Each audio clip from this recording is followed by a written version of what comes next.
Motorsports and racing cars is a big part of the heritage here at G-Stone Motors. Todd and I have been racing each other for years. I love the one-on-one competition. When it comes bottom line, we're all behind each other and support each other with everything we do. I think that says a lot about our company's culture. I'm Vince Quinville, Service Manager at G-Stone Motors. G-Stone Motors, your family Ford dealership, Route 7 South, Middlebury, Vermont. Welcome to Freaky Fast Broadcasting, everybody. Welcome to our Sunday night show here with the 802 Cup Series. And what a show we got for you here at the Kansas Speedway, one of the fastest ovals on the circuit here, as it's going to be the second to last race of the season, as it's going to be the penultimate one that maybe be that championship decider coming down to the very end next, or 2 weeks from now. But I tell you what, folks, thank you all for tuning in. My name is Zach Hall. Joining alongside me, I'm going to have Brian Johnson up in the booth, and we'll have our producer, Robert Moyer Jr. here to give us all the sights and sounds from the Kansas Speedway. Brian, back here at the 802 Cup Series, my friend. We're in qualifying right here at Kansas, and man, we know from past experience, these cars here are very tough to handle, as it's a very tight machine. Yeah, you're exactly right, Zach. Really, these cars not too difficult to get around this racetrack. It's not like it's crazy loose. You're actually fighting the exact opposite thing. Very, very tight, but it kind of sneaks up on you a little bit. Kansas in the past has been a high groove racetrack. You're running, used to run near the wall, but tonight, if you do that in these Nextgen cars, the way that these tires and this setup is here tonight, you're going to be burning your right front off like crazy. That high line is a right front killer, and you're going to want to stay far away from that. So, a lot of these guys, I think you're going to be seeing them at the bottom trying to manage that right front tire wear and temperature, and, that's going to be a struggle that every single driver deals with here tonight. Yeah, and that's a little different from what we've seen in the past here. Normally a dominant track on that outside line. Kansas a little bit changed up here with this Gen 7 Cup car. So it's going to be interesting to see who can get it all figured out here as we're in the final few moments here of qualifying with about 1 minute and 30 seconds left. It's Luis Addison on top of the board, and we haven't seen Luis out there in a very long time. Personally, I haven't seen him out there since really his win at Pocono. So we'll see how he looks to continue that momentum so many weeks down the road, missing races to come here. But, the big thing is with about 1 minute left here, folks, we have a points battle coming in here tonight. Keith Fallen has a gigantic lead. It's going to be growing due to the fact that David Lamaga, our second-place driver in points, unfortunately, he is not going to make it here tonight. He had a flight delayed, and he is going to miss out on the Kansas Speedway, so going to lose even more points, but it's 401 points total for Keith Fallen. Then down to the third position, which will be the closest driver after tonight is over. That'll be Jeff Barefoot. It's 327 points for him, so a monumental gap there to climb for these drivers, but only 2 races to do it here at Kansas and Las Vegas, so it's going to be tough to get that done. We'll see if anybody has a chance, but Keith Fallen back here tonight after missing last week's race at Talladega, Brian. We'll see how they try to put it together, but how important do you feel like track position is going to be tonight, as the lap times here, as you can see, all throughout the field, all the way from really that 8th position on up, so close. You're exactly right, Zach. Not a lot of time differentiation between these guys, in their qualifying times and their practice times too. So, I think you're going to see these guys on top of each other quite a bit.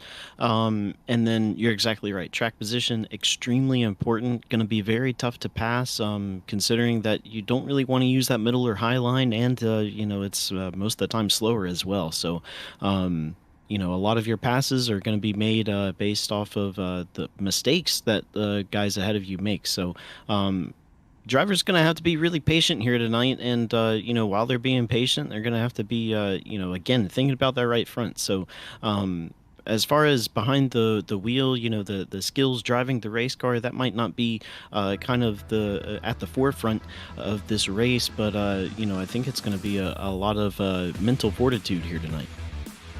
We'll be shown to see who has that here, but we're going to show our starting grid here. We got all our cars lined up here tonight. for the Kansas Speedway here with the 802 Cup Series. It's going to be Luis Addison with his return since Pocono with that win. It's going to be his pole position here. Second alongside him is going to go to Johnny Barker. Third is going to go to Keith Fallen. Fourth is going to go to Kevin Bullock. Fifth is going to be Alonzo King, newcomer here to the league. Sixth is going to be David Medina. Seventh is going to go to Nick Larson. Eighth is going to be Rob Lowell. Ninth is going to go to Gene Cato. 10th is going to be Jeffrey Taylor. The 11th position is going to go to Jeffrey Barefoot. 12th is going to be Art Greco. 13th is going to be Eli Raposa. And rounding out our 14 cars here tonight at the 802 Cup Series, it's Sam Dyer in the 42 machine. That's your starting grid here, Brian. We got them all the cars rolling off. What do you think the keys here to start this race are? 35 laps to that first competition caution here. Only 4 sets of tires total here tonight with a 60% fuel load. How are you feeling for a 35-lap run here? Well, that 4 sets of tires is actually a bit on the upper end of what we usually see at 802. So, tires I don't think are going to be an issue like they have been in the past here tonight. But that fuel could pose a problem at 60%. I think these guys can make it to 35, but it might be pretty close. We'll have to see how close it will be. Pace car pulls down the pit road, waiting for the green flag from Barney the flagman, and there it is. It's out, green flag. We're off and away as they cross the start-finish line. Addison will have a lead heading down to 1 as it's side-by-side for that second spot. It'll be the points leader, Keith Fallen in the 24, looking to move forward. Yeah, great restart by everybody there. Stayed double wide for several positions in the back, but Keith Fallen didn't quite have the exit he wanted out of 2. Was looking to make a push for the lead, but now he's going to be under attack by the 80 of Alonzo King there, looking to come up into second place early in this race. Up there, battling going on back here. Barefoot trying to hold on to his positions in the 99 machine, as he's got Jeffrey Taylor there in that 23 alongside him. Also the Ada Cato up top. Battle is going on all around this mile-and-a-half racetrack. As out front, it continues to be Addison as King has pulled himself in the second, but from there on back, seems like many drivers doing different things. Brian, what do you think about saving tires here? Also, this is a, like we talked about, very tight racetrack, and some of these guys are already exploring that top groove.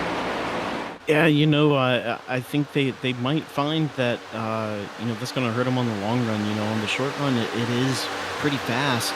And so, we'll have to see if these guys can make that top lane work, just based off of, races that we've seen recently in the past. That doesn't work too well. But, you're right, Zach. You really want to save tires right now. That's really going to be beneficial for you here in about 15 laps. That'll be fun to see who are the comers and goers, as they would say in a race, as tires begin to degrade as we head down the front straightaway. Fallen trying to hold on to positions, but I think that 24 more of a strategic play here, kind of dropping back early in this run, maybe looking to save a little bit of Goodyear tire here as it continues on, but he'll have Medina Sr. there, his teammate, directly behind in the 7th spot. Yeah, and Zach, if I'm one of these guys out here in the field and I'm passing the 24 car right now, I'd be just a little bit worried because, we've seen him in other races where sometimes his short run pace is better than his long run pace. So, but on top of that, we also know that, his pace in general is, kind of at the top when it comes to this league of drivers. So if I'm passing him right now, I'd have to be concerned that, am I burning my stuff up too quick right now? Because that 24 car, he's a good one to base your pace off of. That he has been. He's been the points leader for majority of the season, multiple time winner, and teammate to him here, David Medina Sr. here in the 48 machine, directly behind him, trying to make his way here, but he's going to have a car underneath him actually trying to make a pass, and that's going to be the 82 and Nick Larson. He was a newcomer to the league last week, and this week coming back here in the 82 machine trying to make his mark. But I tell you what, already a lot of people going up to that top side, Brian. So I think as this run goes on, we're going to see that effect start to kick in. That top side, it does feel great for those first few laps, but it really does seem to eat away at the tires. And personally, wouldn't you expect that effect to start to kick in? Because we're 7 laps in right now, and right now the top side is definitely rolling pretty well. Yeah, at this point, if you've been running that outside lane this entire time, typically that car does start to push. And the most unfortunate thing about that car starting to push is that, at a lot of other tracks, um, if you're running a certain line and you start feeling your car handling a certain way, whether it's, tight or loose to either extreme, you can change your lineup and then that will most of the time change the handling of the car after 3 4 laps. But for some reason at Kansas it seemed like that if you're running that outside lane, burn that right front off, even if you go back to the bottom, the car is still really really pushy. So um you know it, you can make that mistake of burning your right fronts off, but unlike other places, you won't be able to get that grip back. Yeah, that grip definitely starts to fade away, and it's not able to be retained here. As we're seeing some battling start to happen. It's Jeff Bear from this 99. He's going to have the 8 of Gene Cato get a run here. Then it's going to be Eli Raposa in the 46 machine. Art Greco directly behind this group 2 in that 88, along with Sam Dyer. As you see Jeffrey Taylor starting to close in on the pack in front of him with Nick Larson. So definitely not too spaced out here. Only for our 14 positions, only 5 seconds separating this whole entire field for the first 10 laps. That's pretty, well put together. Oh, it's contact there up Yeah. front. Right now, nobody is safe. If somebody makes a mistake, that guy behind you is going to be right at your back bumper. So, it's kind of crazy that all these guys, while they are, it does kind of seem like they're spaced out a little bit. They still kind of are on top of each other as, looking at this 24 car of Keith Fallon, a few laps ago, Rob Lowell had passed him and was starting to drive away. But here Keith Fallon is right back to his bumper, looking to make his way back up to maybe position 1. Yeah, really all of Mac Declan here. And I tell you, that's what I was screaming out about is that contact between these two because the 24 dived to the inside last time in 3 and 4.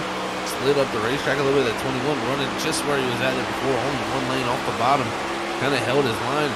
24 came to the track and he made a little bit of contact. Now Fallen gonna have another run there off of turn 4 and try to make something happen down in 1 and 2. But Rob Lowell not giving up, trying to fight here all the way as he was our winner from Atlanta. So was very well able to make the tires work early in the season, but gets a little tight there late on exit. That's going to give Medina Sr. even behind this group to make the pass here on the 48. So Lowell, unfortunately, losing some momentum with these two trying to go around.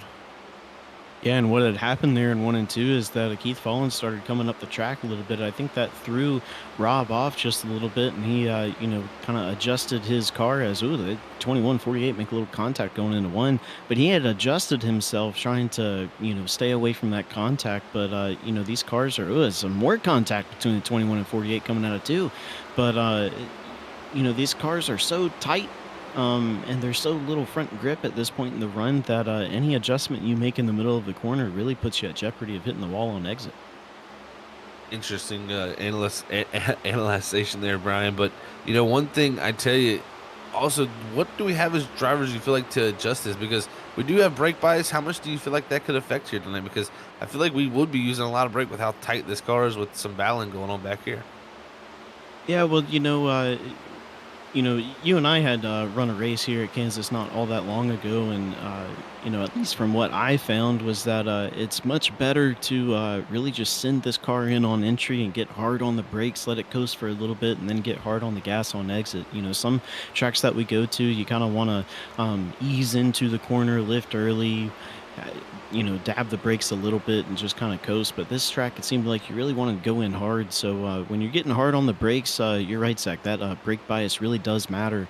And so, it depends on the driver, but typically when a car is as tight as these are here at Kansas, you really want to move all that brake bias to the back. So, depending on your master cylinder setup in these cars and all of that, you're definitely looking at something less than 50%. So, definitely more brake in the rear than the front.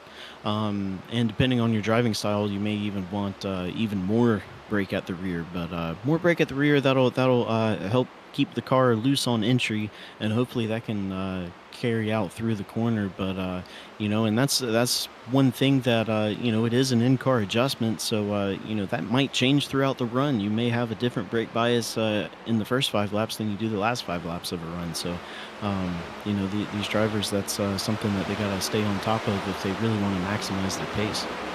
And not only the track, but also staying on top of those adjustments they got in the race car, Brian. So it'll be interesting to see who can master that little bit there as we look at the 42 with Sam Dyer back here right now in the 12th position, up 2 spots from that 14th position, about 6.8 seconds back last time we crossed the start-finish line from our leader, Luis Addison. And starting to watch lap times on the leaderboard.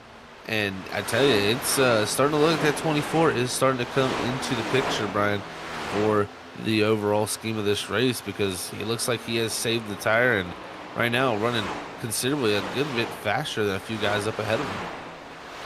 Yeah, and when it comes to saving tires, it can be quite a difficult game to play, because sometimes you save tire and you're saving a bunch of tire, and then you end up halfway through the run being a lot quicker than everybody in front of you. But sometimes you find yourself saving too much tire, and you've sacrificed way too much time to get that tire advantage. So by the end of the run, you don't gain anything over the course of the run. So you got to be careful with saving tire, and I think with what Keith Fallon has done right here is he's timed it pretty perfectly. He saved enough tire to where right now he's much faster than the guys ahead of him, but he's only 1.6 seconds off of the leader, so he's really kind of paced himself very nicely. Yeah, and I tell you what, those leaders are flirting with disasters. Fallon makes the pass for third on Alonzo King. Bullock up front, he's getting a run in the 62 on the 20 of Luis Addison here as we jump up to these front leaders. I tell you what, they were flirting with disaster last time with 3 and 4 down at the wall. Addison drops to the bottom side. That opens up the door from the 62 who's been running the top, but Addison powers down the back straightaway, and you see the inside actually prevailing. That is the interesting case here, Brian. It does seem like the inside tends to have the better exit, as it's a little bit more room with how tight this race car is to exit. Oh, you have a ton more room, as you can see. 62 off of 2 and off of 4 this lap. Just really having to crank that wheel hard to keep it out of the wall, and he's trying everything he can to pass the 20. And here he is again, sending it on the outside in the center. He's looking pretty good, but here on exit, it's going to get real tight. And just all of that momentum that you would expect to have coming off of the top lane just is not there, because you have to get out of it so much. So he's doing a pretty good job of making it work right now. But as he comes out of 4, just barely keeping it off the wall, and look how much time and speed that he has lost to the 20 now. I mean, that's 2 or 3 car lengths just by running that line. And that's the unfortunate thing about trying to pass the leader, is that leader's got clean air, and you have to find as much clean air as you can, and unfortunately that clean air is at the top lane. So it's kind of a lose-lose situation when you're in second trying to pass for the lead. That it can be, and I tell you, Bullock really sending it into the corners and trying to make that outer groove work. Addison is doing a little bit more different techniques, so those techniques are definitely making different.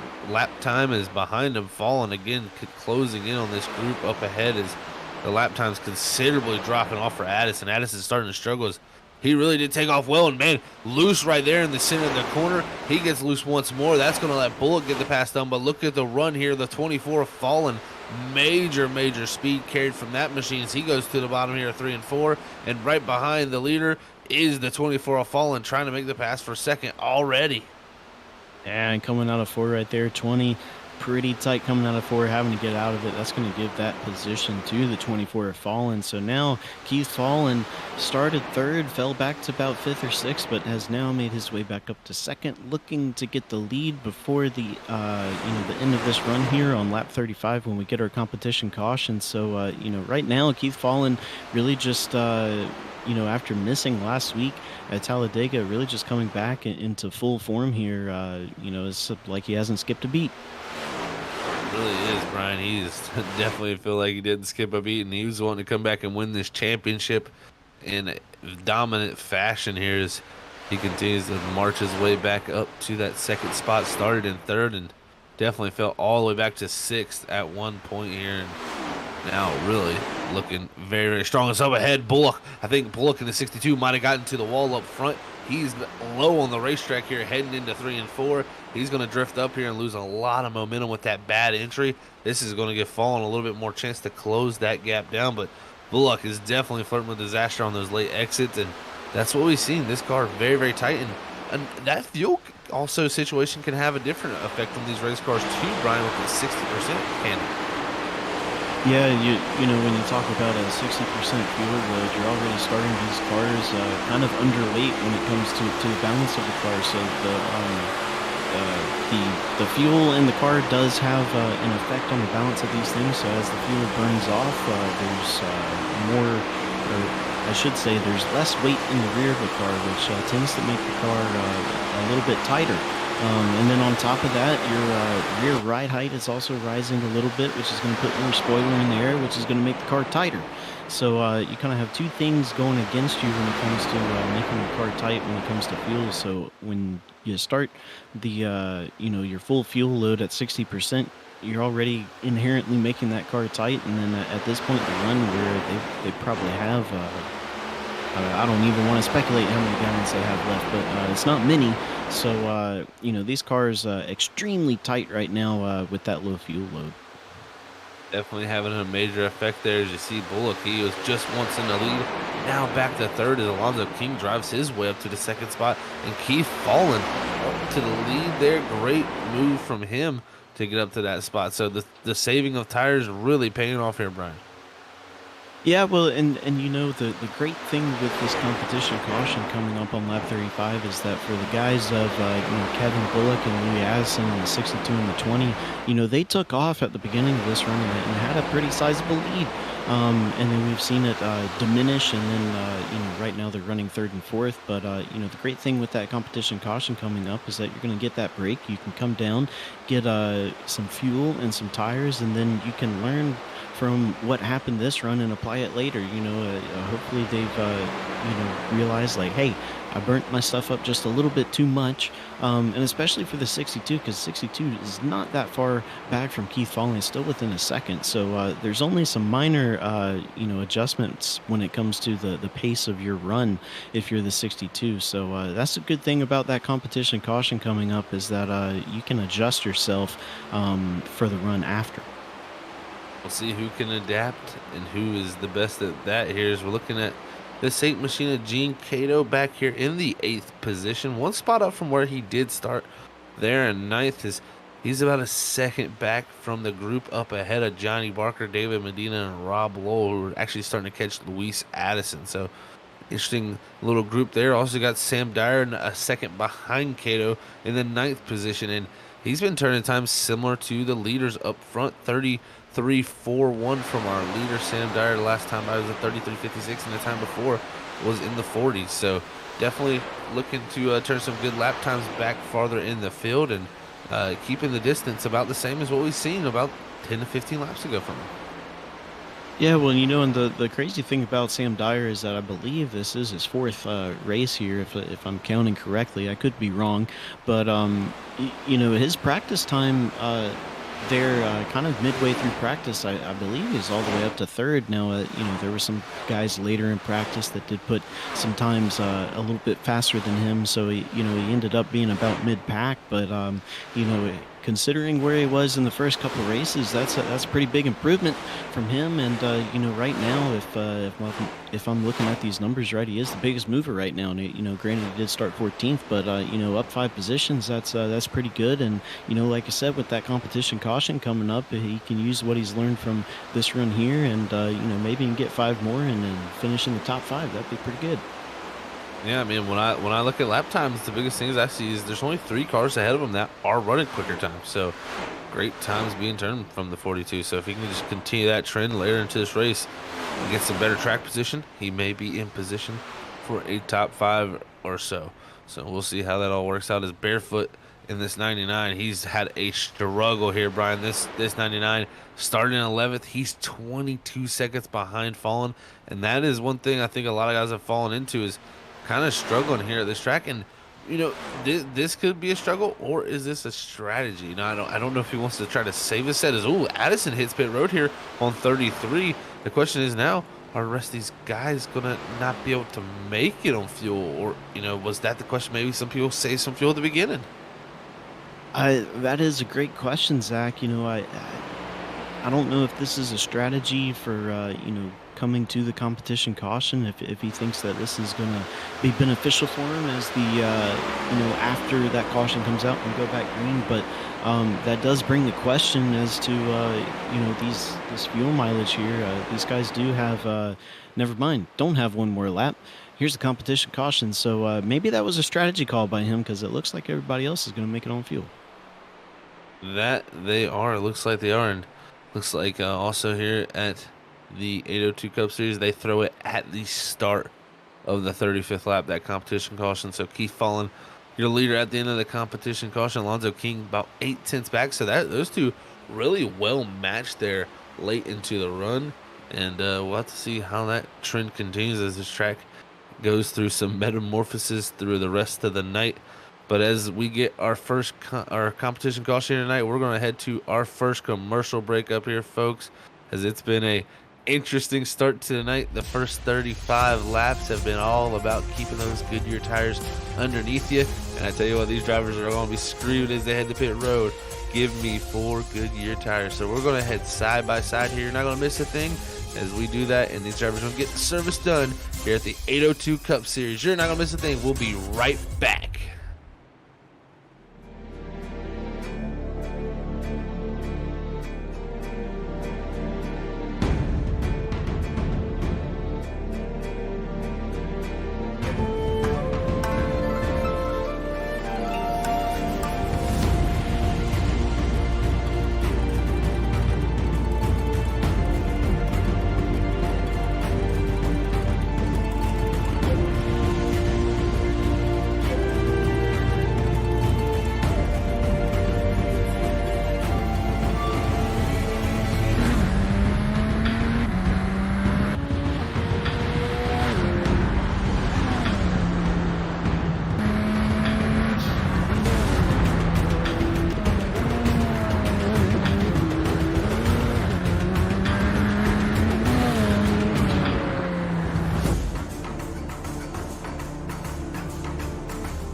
And we're back from commercial breaks, folks. Here's we're at the 802 Cup Series at the Kansas Speedway. As you see, it's Keith Falling out front, leading the way in the 24 machine here, as we're 40 laps into 125 here tonight at the Kansas Speedway. Just coming off our competition caution.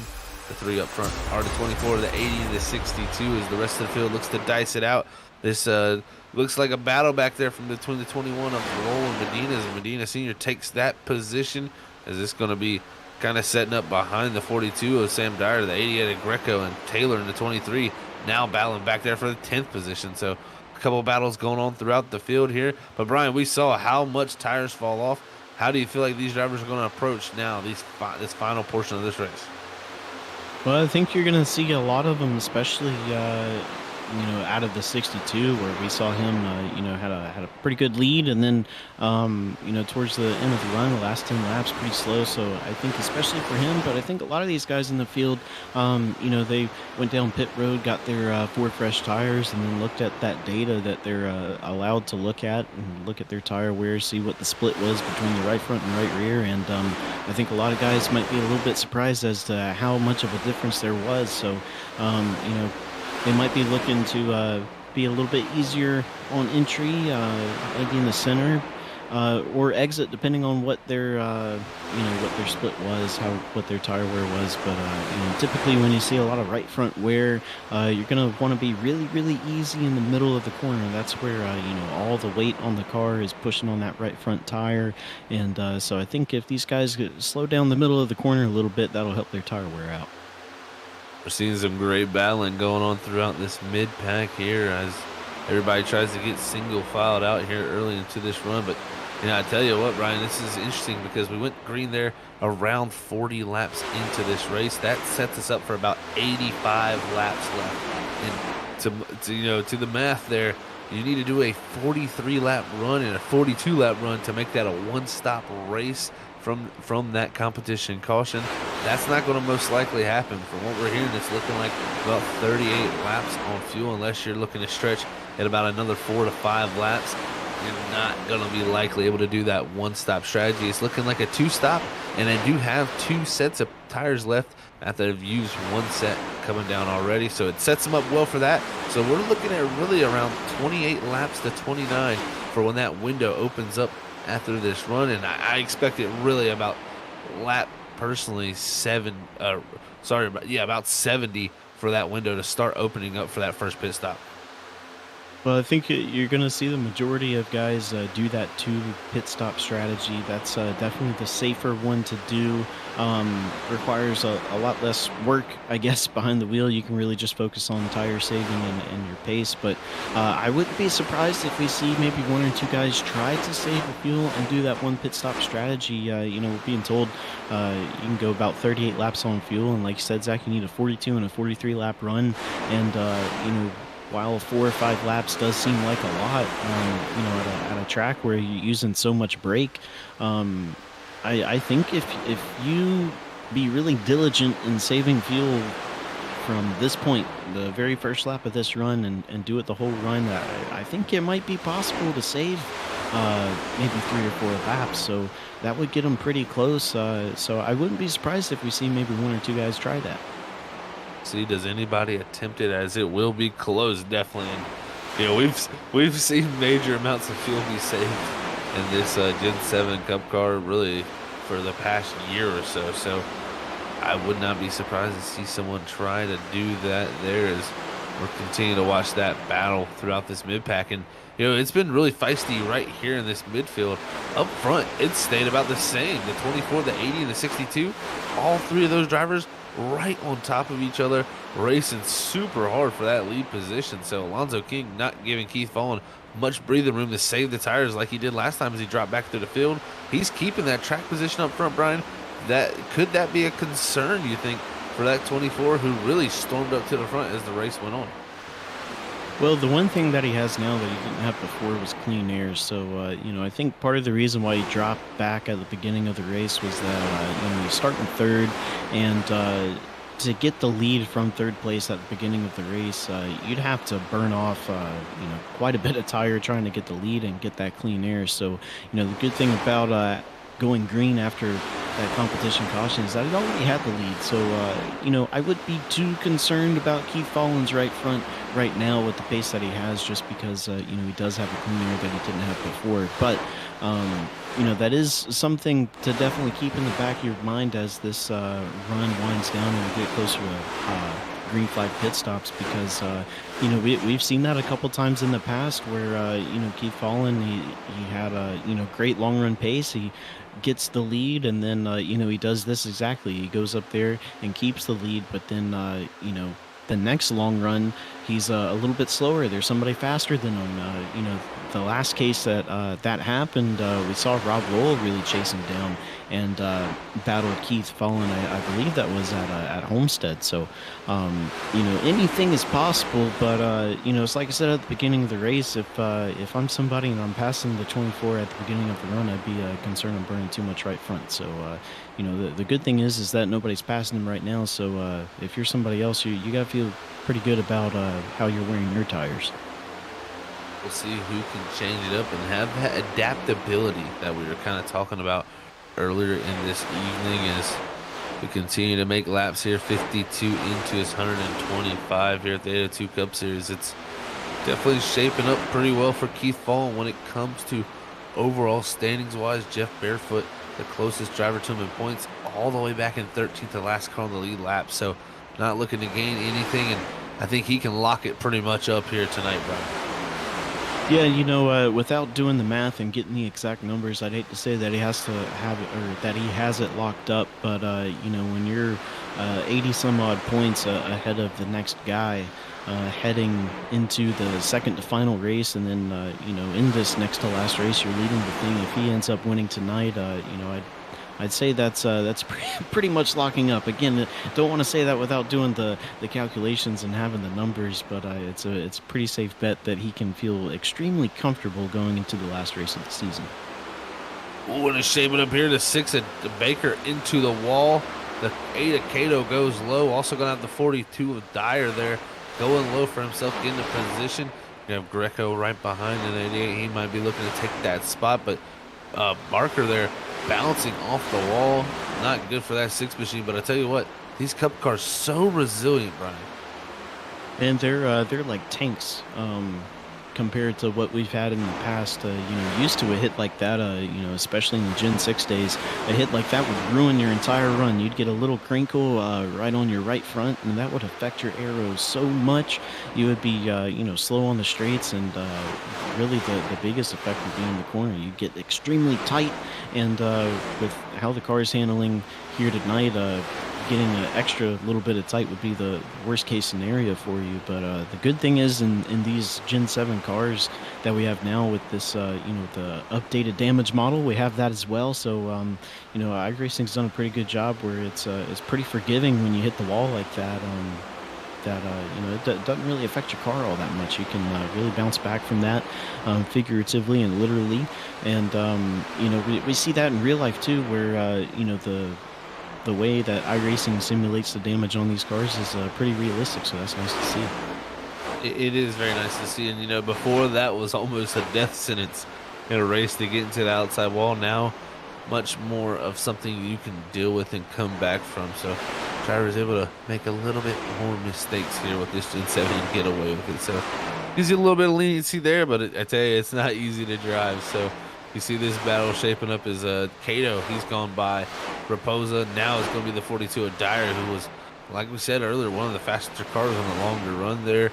And he's marching his way back up after that restart here in this 9th spot. And Raposa and Cato right up ahead of him as these three all stuck nose to tail. The biggest thing that I like seeing out of Sam Dyer is that he's being, very disciplined as to, staying on that bottom lane right there as he's going around the 46, coming out of 4, crossing the start-finish line. He'll probably get that position going into 1, but he's doing a great job staying right on the bottom, whereas everybody else, sometimes they'll enter a little bit high, sometimes take that middle lane, but, even just that middle lane, it can still sometimes wear out your right front a little bit more than the bottom. So definitely being a bottom feeder at this track tonight is not a bad thing. And then the other thing that's good about looking at Sam's line is that dipping down just a little bit lower than the 8 in front of him. He's followed him for the past few laps, and he's able to get the left side of his nose underneath that 8 car where he's running. So he's able to get a little bit of clean air right there. And so any sort of clean air you can get on your nose is a great thing. Love the clean air as a race car driver, no doubt. At 1.5 miles, she will take every bit of it. I tell you what, as he tries to run this 8 down in the 42 machine. One battle starting to heat up. His teammates, the 62 of Kevin Bullock and the 48 of David Medina Sr. for that 3rd spot. Medina Sr. has been hounding this 62, trying for any way to get around him, but just has not found a way yet. So don't know if he'll be able to find that position for 3rd. But Bullock really just fighting everything tooth and nail to the end. Yeah, and this is the part of the run, last run, where Bullock started falling back, and it seems like he's kind of doing the same thing, maybe not as extreme as it was before, so maybe a little bit of improvement. But you're right, Zach, that 48 car of Medina all over his bumper, but unfortunately, the gap between 2nd and 3rd, right now, Kevin Bullock, he's got clean air, so it's kind of like the 2nd trying to pass 1st. What we were talking about earlier is you've got that scenario right here with the battle for 3rd, is that 3rd place has that clean air, 4th place does not, and 4th place is that 48 car is a little bit quicker than the 62, but he's just not quick enough to get that pass done.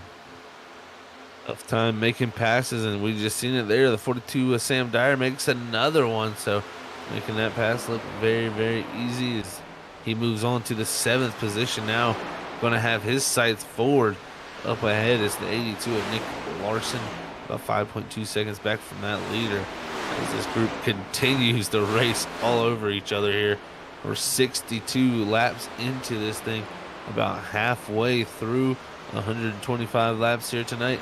And right now, Keith Fallen, again, starting to really open the gap. And, Alonzo King, I think he may have had a major mistake that lap, as he lost about over 1.5 seconds that last time by. Yeah, we'll have to see if I can look back right here and see what exactly happened, and you can't really see much of anything, so based off of the footage I have, so it could have been just maybe really had to get out of the gas out of one of the corners, trying to stay out of the wall, and managed to keep it out of the wall. But either way, Keith Fallen's lead doubles, as the 80 car had a few issues. 3 wide on the front straightaway here. Lowell makes a thought of that, but Medina Sr. going to go by Bullock, and now Lowell, he's up in the picture. As that battle was really getting spicy between Bullock and Medina, that allowed Lowell, who is major amounts back here when it comes to seconds, to gain on those two. And now he's up in the picture about around that number 62 machine. Now he's going to set his sights on the 48 and go to the bottom. Rob Lowell looking for a good run here, always known for saving his tires. We'll see how it works here coming off the exit. They're getting close. Yeah, just can't quite get the pass done right there. Lowell on the bottom, 48 taking that high side, and that high lane that time, especially coming out of 4 with the way that angle is coming onto the front stretch, you're able to carry a lot of momentum, and when you're on the bottom, you really want to be able to slide all the way up to the wall, use all of that room, all of that track. But when somebody's up there, you can't do that. You got to keep it tucked up under a lane off the wall, and it can be pretty hard to pass somebody and keep that momentum straightaway when you're having to keep it tucked in like that. I tell you what, David Medina, 48, he's starting to gain on Alonzo King for the 2nd spot, and he's kind of found something. He's entered very, very high in the corner, and then right at the apex of the corner, turns way down the racetrack, almost all the way to the bottom. And personally, I can remember back to using that line here a couple weeks ago, and it worked very, very well with this tight race car to help get it rotated up there on that top line and then turn down the racetrack. And right now, Medina Sr. using it to good avail, but this time going to stay up high as he's got that 80 down low. Luckily, doesn't get too tight as he takes that 2nd spot. Lowell's coming up in the picture to fight for 3rd. Yeah, and that lane does work really well when you're talking about going up high and then cranking it down low, but that's just so much load on that right front in the center of the corner, and that center of the corner already is such a wear zone for that right front. But when you're cranking it down and coming down a couple lanes, that kind of even wears that right front out even more. So you kind of have to be a little bit careful running that lane. As ooh, man, Lowell almost gets the wall coming out of Ford, but definitely got to be careful with that lane. If you use it too much, your right front will be, past the point of no return. This group has been battling so hard here as they continue to stack it up. King on the bottom, but man, Low wrecks it into the wall, and they spin out of back straightaway, but this group behind him has to get it woed up as they're going to get coming into the picture. A few cars just barely miss. Yeah, Wow. just a small mistake by Lowell there, and just barely tapping into the wall, but it bounced him back out enough to where he got into the 80, and unfortunately both of those cars go around and we get a caution just before green flag pit stops were going to happen for that two-stop strategy. So pit stop strategies now from here on to the end of the race have completely changed. That they have. We'll see how this strategy gets changed up, but we're going to go back to the freaky fast instant replay here and see how this all played out. It's going to be that 21. Looks like getting a little bit tight there. Bounces off the wall, and man, right into the 80. Nowhere to go for Alonzo King. He's going to back it into the wall, and here, coming down this back straightaway, just going to hold it against this wall. And man, a lot of guys getting by. The Sam Dyer in the 42 getting by, but Cato in the 8 and Eli Raposa just coming so close at such a high speed. That could have been very bad for those two. Oh, they make contact after it as Alonzo King backs up. Yeah, just an unfortunate set of circumstances there for the 21 and the 80, but here we are. These guys coming down pit road, and I have to imagine everybody's going to be coming down and getting forward tires, full 60% tank of fuel, and then they'll have to think about that strategy. Like I mentioned just a little bit ago, that's completely changed from what it was earlier. So, I think from here on out, it's definitely a one stop, but where you put that one pit stop could differ between these guys and could make the difference. That it very well could, and here's the race off of pit road. It's going to be Fallen, Bullock, Medina going to come off in position. It's going to be Sam Dyer up to that 4th spot as he continues his climb through the field from the 14th position up the 4th. Looks like from there it's going to be Nick Larson in the 82 machine. So that'll be your top 5 coming off of pit road. And Lowell and King both going to lose major track position as they're going to be trying to storm their way up through the field in the 12th and 13th positions now, Brian. So this sets up a little bit interesting case here with these drivers now, but I tell you what, this also gives a perfect time for us to shout out to our sponsors here at Freaky Fast Broadcasting. As you can see up on that ticker there, it is our iRacing iFlag yellow flag here right now. Is we need to give a shout out to those guys, man. I'm telling you what, they got the best virtual flag system out there for you. 64 LEDs that gives you a ton of information out there for all that you need to know on the track. Not only the flag state, but also can be a visual spotter. So make sure you check out them at iRacingIFlag.com and use that promo code FreakyFast2022 for that discount. So thank you to iRacing iFlag and all our sponsors here at Freaky Fast. And man, looks like we're getting double filed back up, Brian, as that iRacing iFlag yellow is about to turn green. Yeah, when you have a lot of familiar faces up front in the first 2 rows. Keith Fallen, our leader. Then you got Bullock in the 62 in second, and David Medina in the 48 in third. But a newcomer to the front of the pack is going to be Sam Dyer. He's spent most of his time in the back of the pack, mid of the pack, and slowly working his way up. But that caution allows him to get almost a fast pass to the front 2 rows here. And we'll have to see what he does. He's had some pretty good long run pace here tonight, and if he can keep these guys off, he may be able to, come away with the podium, similar to how he did at Talladega. Yeah, that would be a great spot to be able to build off of here heading into tonight. And he could continue that momentum. Let's see how this restart shakes up. It's going to be falling out front. Bullock on the front row with him. They're off and away as the green flag is back out and off as they head down to turn 1. Fallen had a great start. It's going to be battles for 2nd and 3rd, and also that 3rd and 4th position, as it looks like Sam Dyer going to take the spot from Larson as he continues to battle from the 48 to 62. And these two guys were battling in the run before, and 48 had a little bit of trouble getting around the 62 later in the run, so he'll probably be looking to try to get this done right now so he doesn't have to worry about it later.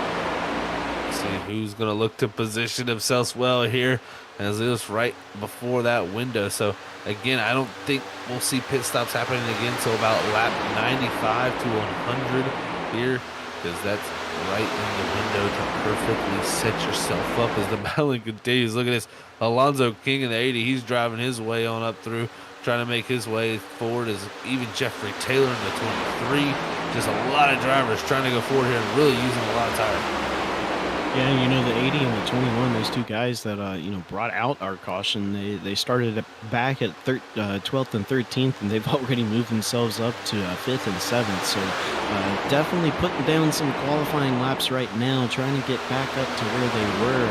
And, while they might have some success at that, I'd have to, question how long they'd be able to keep that position once they get about 15, 20 laps on their tires.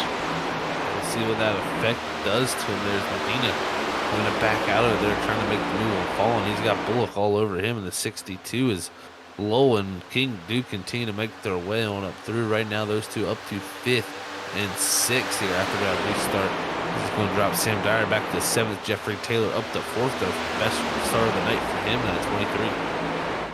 Yeah, doing pretty good. He started this race in 10th position, so he's kind of slowly and quietly made his way up into the top 5. And, unfortunately for him now, though, is that he's going to have to fend off the 80 and the 21, which is not looking too good, as both of those guys side by side right behind him. He's got to figure out which one of these guys he's going to want to block, or is he just going to go in the middle and put it 3 wide? What are they going to do here? First position, we'll see how it all works out as they're through 1 and 2. The contact is made between the 80 and the 21.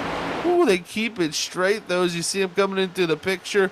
I do not know how that did not bring out a caution. That looked like plenty of contact to send that 21 around, but somehow he keeps it straight. Yeah, I'm kind of surprised by that, too. That was some heavy contact right in the middle of the corner, and, the corner, that's where all the weight in the car is shifting around. The car is pretty sensitive to changes like that from a hit, so very surprised that didn't do anything. But, if you're in the 80 of Alonso King, that's twice now that the 21's kind of roughed you up a little bit, so you have to wonder how much patience the 80 has left with the 21. See how that racing continues is. Looks like 80 got around him, so back behind this group here in the 2nd and 3rd spot. It's been rowdy there, as even Lowell into the wall back behind him. So definitely many things going on here late into this race, but the teammates up front, because definitely Fallen, Medina, and Bullock, all 3 are teammates, Brian. So all 3 of these teammates looking for glory here out front. Yeah, and that's always a great feeling as a team when, you guys can run out there and go 1, 2, and 3. And, that means that everything you guys worked on through the week preparing for this race has worked. And it means that, especially when you consider throughout the whole season where these guys have consistently been up in the top, that, not only as a driver in Keith Fallen is he, kind of the top guy in this league, but as a team, that's the team to beat, and they're definitely showing it here tonight. Yeah, continuing that good form for sure here at the Kansas Speedway, with only 1 race left after this at the Las Vegas Motor Speedway. What a place to crown a champion, but I think that crowning of a champion is going to come 1 week earlier, technically 2, as we have an off week next week. So I think Fallen going to be able to celebrate going 2 weeks in to that final race here, as he's out front right now. Still plenty of racing to go. If something was to happen, it could change up that picture. But at the moment, Fallen looking very well in the right stage to pull this off. Yeah, it's very rare that we see a mistake from Keith Fallen at all, but especially tonight, not many mistakes, if any. He's one of the few guys that has not come even close to hitting the wall on exit. He's done pretty good keeping his car from pushing, keeping it right front under him. Right now he's got a little bit of pressure from the 62 of Kevin Bullock right now, but not too much, as actually 62 got a pretty bad exit coming out of 2, so 48 going to be looking underneath, trying to take that 2nd position away from him. So, but yeah, going back to Keith Fallen, definitely looking like the championship that he will eventually be, tonight, just the way his race has gone so far. And he's just had a spectacular season. and nobody can knock him for that, no doubt, man. So gonna be interesting to see how it all shakes out throughout the rest of tonight here as we're 82 laps in. And again, I think that pit window, Ryan, I'm thinking around, 95 will be 30 to go, but I think the drivers are going to want to take it a little bit farther than that. They may take it to that 100 and maybe even 105, but I'm thinking 25 to go might be that sweet point. Yeah, that's roughly halfway, maybe just a little over. And like you said, Zach, we've seen where pit strategy in these cars, especially when you know that it's definitely going to be a one stop to the end, taking it a little bit longer is usually a good thing.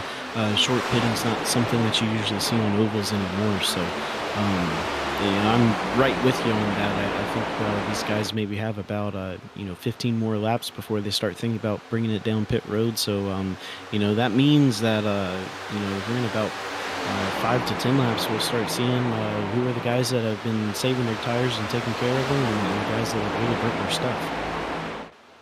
It really, really will be interesting. I think that was the 80 machine there into the wall. Not sure if it was. It was either him or the 23, and I can't confirm. That was the 80 Alonzo King into the wall there on the top side. And again, late exit top side. It just seems to get very, very tight as we're looking at Medina Sr. here in the second spot. He's about 7 tenths behind his teammate there, but that battle's starting to heat up behind him. It was a 62 of Bullock. He's got plenty of friends in Jeffrey Taylor and Alonzo King. Yeah, 62 really started falling back here. Started about maybe 4 or 5 laps ago. So, 23 really tight out of 2. That's going to give the opportunity to the 80, but the 80 also had to slow down for him. So that's going to bring the 21 of Rob Lowe right into the mix of things. And these three cars really going at it here as we get to the closing stages of this race, closing laps. You always got to talk about that level of give and take, and I think that ratio of give and take is starting to be a little bit out of balance now.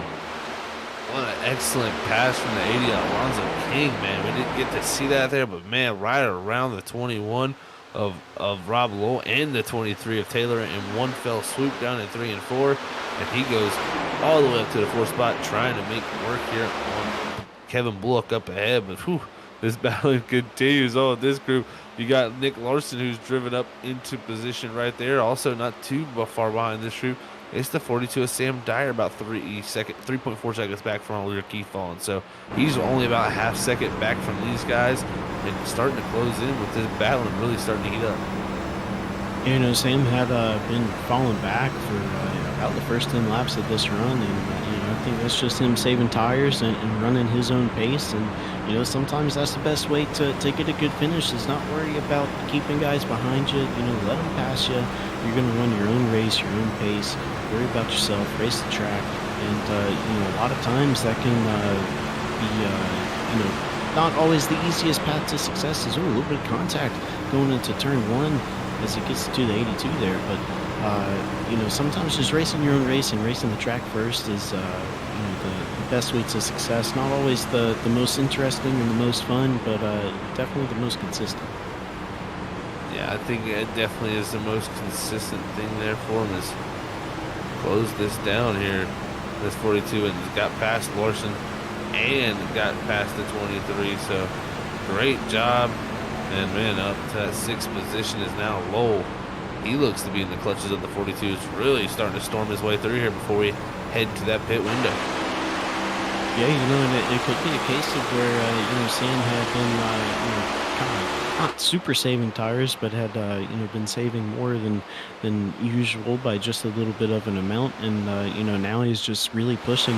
That's something when you talk about saving tires, sometimes you just kind of start off the run just a tad bit slower to where eventually you run the same pace, but people start burning off their stuff and they fall back to you. But another way you can save tires is that you save just a little bit more than that, and then when you decide that it's time to go, well, then you can really push. And maybe that's what we're seeing out of Sam right now, is that he kind of saved a little bit of extra tire, and right now he's doing a really good push to try to get as many spots as he can, as barely keeps it out of the wall right there. But that's with him passing 2 cars in 1 lap, that kind of points to a more aggressive late run pace. Yeah, that pace definitely going to be an interesting topic coming down to the end. That's what you're going to need if you're going to get it done here tonight. And right now, Lowell, it seems, is when that 42 caught up to him. He started to pick it up now.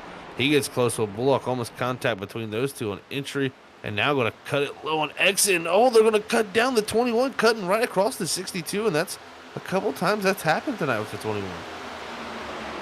Yeah, it is, sometimes you just got to run your line. That sometimes the best way to get things done, quickest way to get things done, and that's what we've seen sometimes. So the other good thing about that is that if you're Sam Dyer or the 82 of Nick Larson, there is that you've also been able to take advantage of that, as the 62 unfortunately going to lose several positions that lap. Yeah, loss of momentum was huge. He loses not one spot, but also 2 more. So 3 in total for the 62 of Bullock as he goes back to that 7th spot. And, he's trying to charge his way back up there around the outside of Larson. But right now, even Lowell trying to make a move on King up ahead as Dyer's right behind this group as this is continuing to be the best racing on the racetrack. As like I said, starting to get towards that pit window. It'll be 30 to go when we get to 95, and I think again 100 is going to be that perfect point, if not a little bit later. Yeah, and Zach, we're watching all of this really great racing right here, but this is for about the 3rd, 4th, 5th, and 6th position. Meanwhile, 1st and 2nd up front are about 4 seconds ahead of all these guys. The 80 and 21 almost make some contact. 80's going to have to check up quite a bit. That's going to allow the 42 of Sam Dyer to look underneath and possibly attempt to clear coming out of 4. We'll see what kind of center the 42 and the 80 get, and it looks like the 42 is just going to be able to clear him as they come onto the front stretch. But is the 80 going to do a crossover, maybe give the 42 a little bit of a shove going across the start finish line? We'll see what the 80 does here to try to defend that position, but it doesn't look like he's going to be able to do anything, and that 42 of Sam Dyer is going to move himself up into 4th place. And off to the run coming from the 80 machine. A little bump to the 42 as he holds on to it there as they head down the back stretch. Great racing here going on for the 4th spot as Lowell is trying to get away from 3rd. Man, King and Lowell almost getting into it once again there. That's what checked that all up. And that time there, luckily, no contact and no incident to bring out a caution. It's stacking up still as Dyer's getting closer to Lowell. This is a great racing going on here, Brian, all the way really back to about the 10th position. Yeah, all of these passes right here, it's easier to visualize on a super speedway track where, guys start getting to racing. As the 21 of Lowell, he decides to pit kind of abruptly, and that's going to make, the 42 of Sam Dyer have to check up and avoid him and put himself in the wall. So some crazy happenings right there on that lap as 21 decides to dip down to pit road last second. So, that's very unfortunate for Sam Dyer as he's going to lose multiple positions trying not to wreck the 21. Yeah, that is just a very interesting situation. Very interesting to maybe wonder if that 21 had any call out there for coming to pit road. If not, that was a dangerous situation just to pull off right in front of a pack like that. You're trying to a lot of times hide your strategy, Brian, so you get the upper advantage on your competition. But when you're in front of somebody like that, you have to let them know. I'd imagine that had to be just miscommunication. Yeah, most of the time when you see something like that, that's a miscommunication. And, there is a fine line between, not wanting to give away your strategy and, making sure that everybody is safe out there and you're not at risk of being wrecked. So, you don't want to give away your strategy, but at the same time, you do want to have that courtesy of letting everybody else know. So even a late call out can sometimes be helpful, even if you're in the middle of the corner or going into turn 3. So, don't really know exactly what happened there, but it definitely looked like there was some sort of miscommunication. Yeah, definitely not good for the 42 there as he's dropped well back into the clutches of that 86 of Raposa there for that 7th spot. The 3 up ahead of him, though. Alonzo King, Nick Larson, and Kevin Bullock all still trying to get away. But, man, I tell you what, it's starting to get a little bit close for the lead up front as we get to lap 100 here, Brian. David Medina closing in on Keith Holland. Yeah, I think it's either one of two scenarios. Is that either Keith Follin's tires are starting to wear out a little bit more than Medina's, where Medina's making a late run push, trying to get closer to Keith Follin right before he decides to pit. So he gets pretty loose there on the entry of the 48 does, and so we'll have to see when these two guys elect to pit, because we do know they are teammates, so maybe they're on the same strategy, but. Either way, definitely a late run push by the 48. So, it is lap 101 now. So this is right in that window of where we're expecting them to pit. Big run from the 48 as it was a mistake from falling there. Got into the white line and had to check up. And I think he's coming to pit road. I think Medina Sr. doing the same. So these two coming down together, and very conservative, I must say, from both those guys. Yeah, Kansas can be pretty tricky. That just the angle that you hit that apron at, and the angle of pit road that you have to hit. The apron's pretty slippery, and that car gets really upset going from the banking of the turn to the banking of the apron to pit road. So definitely pretty smart to be conservative, but hopefully they didn't leave too much time out there on pit road entry. Yeah, definitely not want to see any mistakes there being made. And I think one mistake there maybe caught is the 42 of Sam Dyer maybe getting a little bit of a speeding on pit road. And as I say that, the caution is going to fly on the racetrack as pit stops have all been transpiring. This is the wrong timing for a lot of these drivers, and man, oh man, this is going to shake up this whole entire race, and I'm not sure what exactly brought out this caution. Looking around the racetrack here, we're going to bring up our replay and see what happened here. Is this the 46 of Eli Raposa? See what happened to this 46 machine. I believe this might have been coming down the pit road. Yeah, this is coming to the entry at pit road. Loses the car as he transitions onto the banking and then spins up onto the racetrack. And from there, that brings out a yellow. And Brian, this changes the whole spectrum of the race.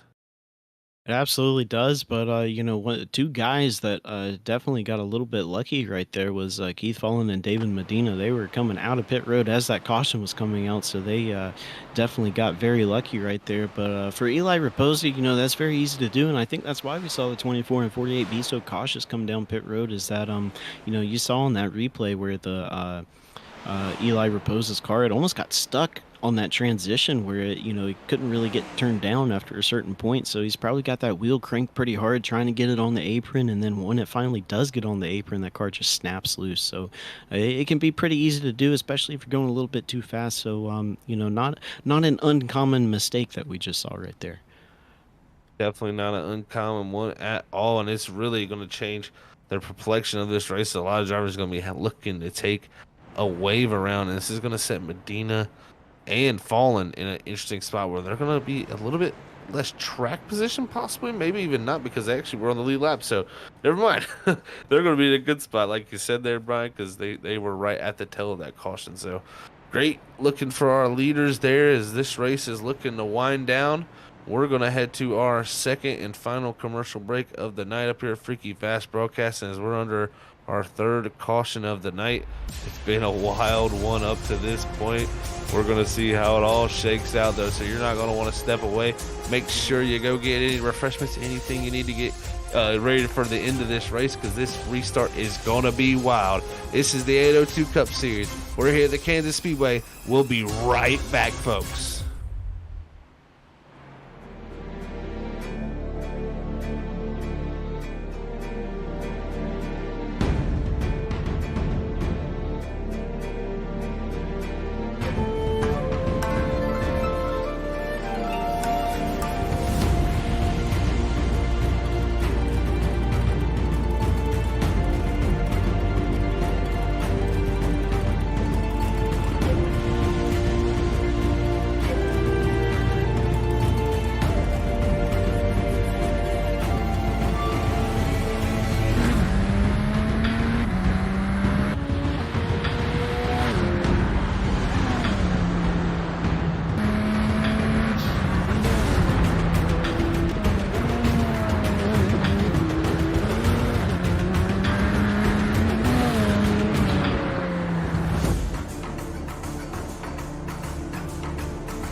4, 3, 2, 1, green screen.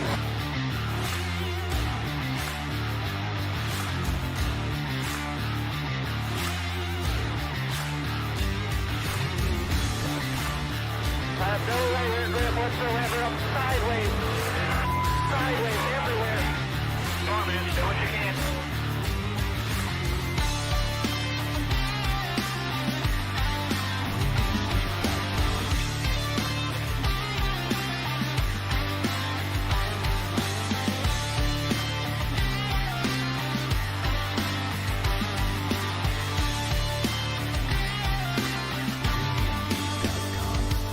The vibration in this car is the worst vibration that I've ever had, and the shifter's broken again.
And we're back here, folks, at Freaky Fast Broadcasting in 802 Cup Series. My name is Zach Hall. And alongside me tonight is Brian Johnson. And we got our producer, Robert Moyer Jr. up here along with us. It's 15 laps to go. It's Medina and Fallen battling for the lead up front. Larson has found his way up in the third, Lowell up the fourth, and Raposa in the fifth position. It's battles all over the place. Yeah, and looking at the lead that the top three guys have right now over fourth place of Rob Lowell, there's about a 2-second gap there, but there's enough laps left in this race. If we manage to keep this green from here to lap 125, there's enough time to where if Rob Lowell kind of times this tire saving strategy, his pace perfectly, he might have a shot here late in the race. It very well could be. Let's see how this all shakes out here. It's just 13 to go again. It's Fallen again all night. Has been so strong. He dropped back in that early portion of the run, didn't have the clean air, and was able to save the tires to march his way back later in the race, but has not given up that clean air since then. Has been battling tooth and nail with his teammate David Medina. He's kept him pretty much right in tow, but still a dominant performance, Brian. And it's tough. You might go out here and have this dominant performance here in this 24 right here to try to pull off this championship, but you got somebody right behind you all night. It definitely can be nerve-wracking.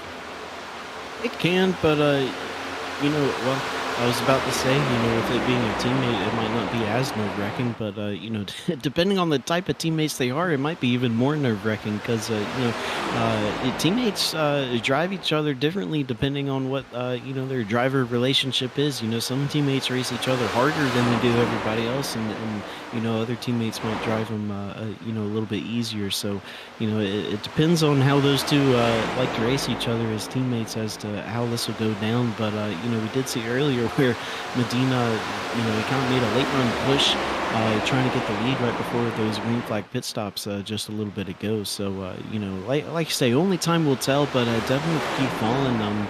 Much like he's been over the course of the season, here tonight in this race, been very, very consistent. And gotta say that that it doesn't really matter.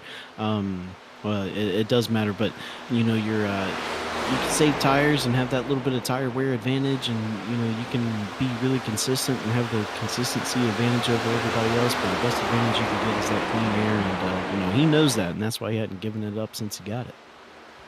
Very, very smart man. He is out front here. It's 10 to go, and he's going to be crossing the line. Going to be 9 laps to go. As this top 3 still, they're just gapping the field. Back to 3.2 seconds. Back to low. I think tire saving got thrown out the window from all these drivers up front. I think they're just pushing as hard as possible here, and that is tough, Brian. It's when you have a shorter run to the end of this race, it's hard to not over push yourself, I feel, as a driver. Yeah, that's something that you have to be aware is that, earlier in the race, when we had that competition caution in lap 35, that was it came out at the beginning of lap 35, so it was really a 34 lap run. And everybody knew exactly what they did as far as what their pace was to get to lap 34 and how fast they were pushing at the beginning, mid, and late run. But, at the end of this race where that right here you have a shorter run than that, you have to be aware of that, and you have to push yourself accordingly. You can't be saving tires like you were at the beginning of the race. You got to push a little bit more, but at the same time, like you said, Zach, you don't want to overstep that boundary of wearing out your right front too much, and then the last 3-4 laps of the race when you're trying to defend the lead or second place or third place, wherever you are, you just don't have the tire to do it because you burn it up too much. So these shorter runs at the end of the race can be really nerve-wracking for everybody, as you don't really know exactly what pace you're supposed to run because you've been planning on having you've planned your pace out for a full fuel run, so it can be pretty tricky. That it really can be, and right now, who's being tricky is that 48 machine along with the 82. What he is showing pace he has not shown all night tonight, Brian. Nick Larson, I mean, maybe just showing track position is everything. I think track position definitely is important. While he does have 2 cars ahead of him, and that's not exactly the best clean air scenario for him. 2 cars in front of you is definitely a lot better than 8 when it comes to clean air. He's having a little bit more clean air than he has all night long, and it could be that he's had this pace all night long and has just decided to show it late in the race. And right now I think he's scheming a little bit back there in third place. He's watching the 48 trying to pass this 24, and I think he's going to wait to try to make some passes here as soon as that 24 and 48 get side by side. If that can happen, 48 of Medina, he's been trying anything and everything to try to at least get side by side with this 24, but Keith Folland is just not having any of it. He is still maintaining very consistent, not being pressured too much from the pressure of the 48. So having that happen is for the 82 of those 2 cars getting side by side might be a little too hopeful. Here we go. It's heating up. 4 laps to go. Medina with the run. He's going to cut low here off the exit of 2. It's not going to be enough, though. It's fallen. Evens it out. That brings Larson right into the picture a little more. Now the 48 going to try to drive off of 4 to get to the bumper, but too tight off the exit. They're going to be coming to 3 laps to go here at Kansas. Only the penultimate race here. We've got 1 more to go at Las Vegas Motor Speedway in 2 weeks here. 3 laps to go, and Fallen, our points leader, trying to hold on and win the race while winning the championship. Yeah, 48's been pushing hard the past few laps trying to get around the 24, but here the 82, Nick Larson has made he's starting to make his late run push. Right now, he's closed that gap onto the 48, so here we are with 2 to go as we cross the line here in a little bit, and these guys bumper to bumper. We may see some slide jobs and a little bit of pushing here. Could teammates push come to shove? What could happen? Could Larson make the attempt here in the final going? Also, it's 2 laps to go. Medina Sr. tight off a 2 there that time. That's going to give the run to the 82 machine. The 24 looks in his mirror, likes what he sees. Now the 48 going to have to rebound here, down in the 3 and 4 for the penultimate time here tonight, for the penultimate race here at the Kansas Speedway. They come out of 4. It's going to be almost side by side for second as the freaky fast white flag waves here. 1 lap to go here at the 802 Cup Series. Keith Fallen holding on to the gap he has while Nick Larson tries to attack the 48.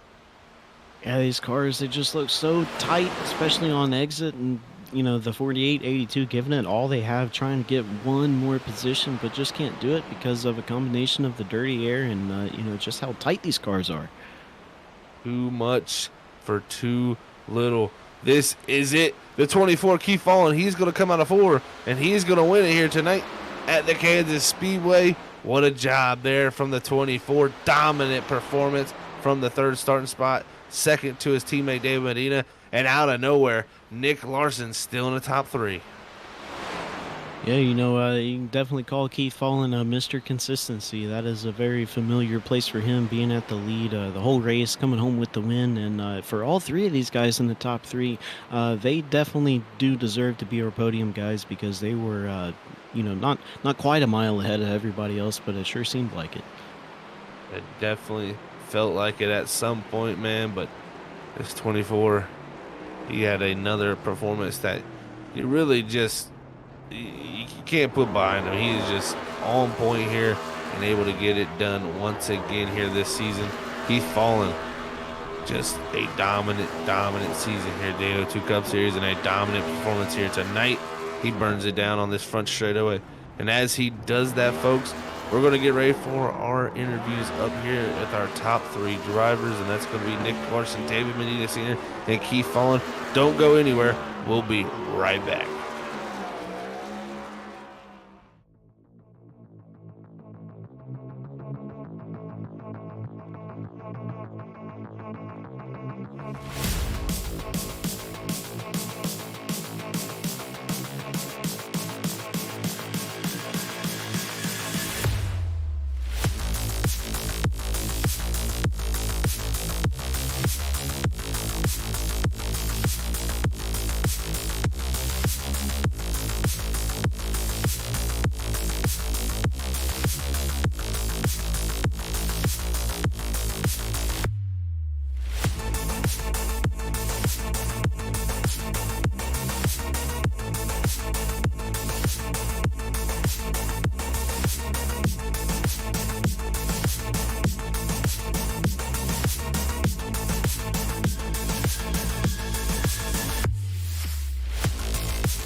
Well, we're back here, folks, after a spectacular 125 laps here at the Kansas Speedway with the 802 Cup Series. And what a race it was in his 3rd career start. Nick Larson here able to pull off a top 3 finish here. Let's talk to this 82 machine and hear how he was able to get it done here tonight at the Kansas Speedway. Hey, Nick, it's Zach up here in the booth. You got a copy? Yeah, I got you. Hey, Nick, well, a great run here tonight, man, in this 82 machine. And tell you what, take us through it because definitely came out of nowhere there in the last few in that last run there to get that 3rd place finish. Yeah, I think I lucked out with that caution coming out, and everybody else was making green flag pit stops. Came in, or I stayed out, and then the caution came out, so I kind of got good track position there. It definitely played to your favor there, man. That caution, but I tell you what, you had to fight strong there to hold on to that top 3, and definitely kept those top 2 right in check all the way down to the end, man. But first top 3 of the season here for you, Nick. And I tell you what, man, as we head into Las Vegas in 2 weeks, how do you feel for momentum wise going into there? I feel pretty good. Yeah, I'm still learning these cars. Yeah, I mean, this is the first time driving in a series uh, in them, so yeah, I'm still learning here and there. So Well, I'll tell you what, man, you're learning fast and you're doing great. Congrats on 3rd here tonight, Nick. But before we let you get out of here, anybody want to send a shout out to? oh yeah, Legion Speed Sports, race driven. All you guys for broadcasting, doing a great job. Um, and Rob and his whole staff for putting on the series. Well, again, congrats on 3rd, Nick, and thank you very much, man. You have a great night, and we'll catch you in 2 weeks. Thank you. You too. All right, everybody. That was your 3rd place driver there, Nick Larson in the 82 machine. We're going to go ahead and move on to our 2nd place driver here tonight, and that was the 48 of David Medina Sr. And I'll tell you what, he's had a really good season this season with a lot of strong runs, but just once again coming up short of that win. Let's talk to him in the 48. Hey, David, it's Zach up here in the booth. You got a copy? Yeah, Zach, how you doing? Doing great, man. I tell you what, once again up here in the top 3 podium positions, David, and man, right there, so close to a victory. Take us through it, racing with your teammate here tonight. Yeah, I mean, didn't qualify all that great. My teammates qualified in front of me, and so I knew I had some work to do and some stuff to learn from them. And the race was going pretty well. When I got close to Keith, I was really trying to search around and find out, if there was anywhere I could run on the track and get a better run on. So I was running middle lane and high lane, and the high lane worked for a few laps, but it seemed to get my tires hot and it got really slick. But there on the last run, I was able to get some runs on him. But I know he's racing for a championship, and I didn't want to, take it too far inside and then slide up and hit him. And so I was trying to be cautious, but he had a much better exit than I did. I could get him on center, but he just couldn't clear to try to make it worthwhile. It definitely was a valiant effort, man, and a very good teammate racing there from you. As he, like you said, was racing for that championship and got it all locked up. Now is got an off week here heading up to Las Vegas, the final race of the season. You haven't got a win yet this season, David, but you've been so close so many times, and personally, a few of them probably even slipped away. How do you feel about going into Las Vegas, and do you feel like that's the goal heading there? It's definitely the goal. Knowing that Keith has wrapped up his championship now. I don't have to worry about that part for him. But I like Vegas. I usually run pretty well there. Feel pretty comfortable there. So hopefully I'll be able to battle with him and some of the other guys. And I would love to end the season with a win and try to get that momentum going into next season. It definitely would be some big momentum heading into the next season, man. And congrats on your run here tonight. It was definitely a fun one for us to watch up here in the booth. You guys battling for it all the way down to the very end with your teammate there, Keith Fallen. But man, before we let you get out of here, David, and get ready for the week off and then heading into Las Vegas, anybody want to send a shout out to? Yeah, I want to give a shout out to my teammates, Kevin Bullock and Keith Fallen. Just really good group of guys to race with. We've raced together for a while now, and just really enjoy racing with them. Glad to be a part of this team. Got to be a part of this league. And, really appreciate you guys' broadcast and stuff. So want to give a shout out to Cavalcade and my sponsors and Honeybee Acres as well. Appreciate them sponsoring this number 48 car tonight. Awesome stuff, David. Well, man, congrats once again on 2nd, and we'll catch you in 2 weeks at Las Vegas. All right, fellas. See you then. All right, everybody. That was your 2nd place driver here tonight. What a drive it was for that 48. Well, now we're going to move on to not only your 1st place winner here tonight, of Keith Fallen, but your champion here at the 802 Cup Series. What a season it's been. He locks it up one race early here and almost did it in 2 races early. But let's talk to this 24 Keith Fallen after a spectacular race tonight and a spectacular 2022 season. Hey, Keith, it's Zach up here in the booth. You got a copy? Yeah, man, I got you. Well, Keith, man, back up here in the booth again, man, with us. You weren't able to be with us last week at Talladega, but you came in here tonight, man, with the chance to lock up that championship, and you did. How do you feel with the dominant performance to get the victory? Not only that, but to win the championship also 1 race early. The words can't describe it. Yeah, I got really great teammates. Kevin and David, they pushed me to make me even better than what I can be. And I got to give a huge shout out to my dad. I definitely wouldn't have been able to put up these wins and get this championship without everything that I've learned from him and late night phone calls talking about strategy and what should I do, what could I do better and whatnot. This race, I was kind of mad at iRacing because they messed up the settings. I kind of like running the top and hanging that rear end out, and they tightened the car up a little bit. And I knew I needed to focus on the long run and not worry about trying to be fast at the very jump. So I kind of took it easy. And then as the tires wore down, I knew I was going to be able to get back up front. And luckily I stayed up front. Yeah, like you said, you stayed up front, and that was a factor we kind of talked about. You like we said, you dropped back early in the race to, keep that equipment underneath you, and you drove your way to that lead. Once you got up front, was clean air that important that you felt like giving it up was not the ideal situation? Well, clean air was definitely a big thing here. If you get a car that's in front of you and he takes the air off your nose, I mean, you just go straight to the wall and you have to let out on exit. So being in clean air definitely helped me out. And yeah, when I got the lead, I didn't really want to give it up. I pushed a little hard on that last run and kind of wore my tires out right there at the end. So I kind of wish I would have waited a little bit, but it ended up working out in the end. That it did, Keith, man. I tell you what, it's been a spectacular season up to this point, and we could say you are the champion here at the 802 Cup Series, man. So congrats on that. I mean, we got a week off here for you to celebrate that, and then we head off into the final race of the season in Las Vegas, where no pressure, just going into it, the race, man. How you feel about that final race as the champion?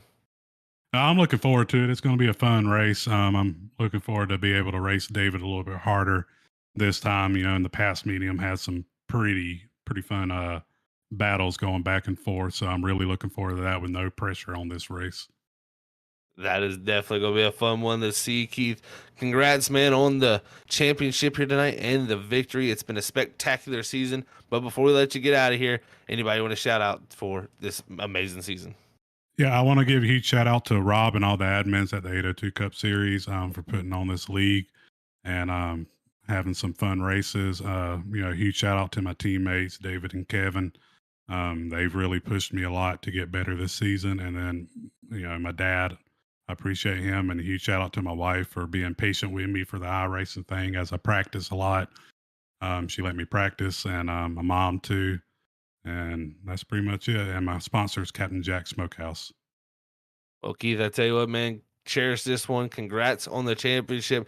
Congrats on the victory. And we'll catch you in 2 weeks, man, as a champion going for one more win.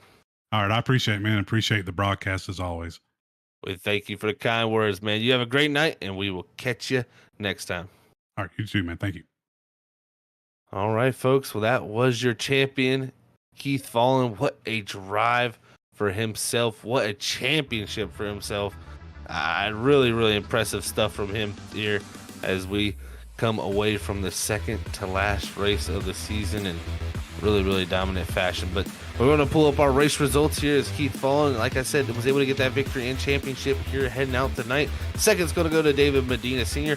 Third's going to go to Nick Larson. Fourth's going to be Eli Raposa. Fifth's going to go to Rob Lowell.